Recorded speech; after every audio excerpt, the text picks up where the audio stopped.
La psychoénergie, c'est une technique d'accompagnement thérapeutique qui allie l'énergie et la psychologie. Donc pour la partie énergétique, il s'agit de faire un travail d'équilibrage et d'harmonisation de l'énergie que l'on a en nous, ce qu'on appelle le flux vital, le flux de vie, ce qu'on peut appeler aussi l'énergie divine.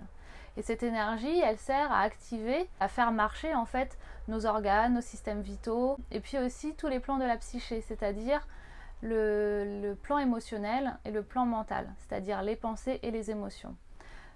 Donc, travailler les énergies, c'est faire un travail de régulation et d'équilibrage de ces énergies qui ont pu être bloquées ou déséquilibrées ou qui peuvent être en manque ou en excès suite à par exemple, des pensées négatives trop répétitives, par exemple du stress, donc un émotionnel trop actif, que ce soit par rapport à de la colère, à de la tristesse, à un état de dépression par exemple.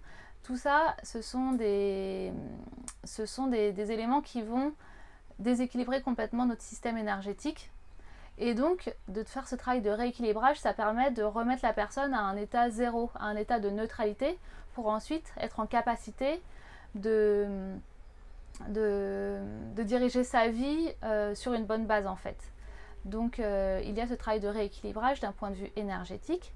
Et puis pour le volet psychologique, là il s'agit d'aller à la rencontre de ce qui se passe à l'intérieur de la psyché de la personne et notamment d'aller découvrir les causes profondes des difficultés que la personne peut rencontrer. C'est-à-dire qu'à travers le soin, on va recevoir des informations sur les origines de la souffrance de la personne. Ça peut venir de sa vie, des événements de sa vie qui ont été marquants et douloureux. Ça peut également venir des ancêtres, enfin de la psychogénéalogie, donc des difficultés rencontrées dans les générations antérieures, mais dont le poids s'est transféré en fait de génération en génération. D'autres causes comme des vies antérieures ou d'autres choses. Et à travers le soin, on va éclairer la personne sur ce qui se passe en elle.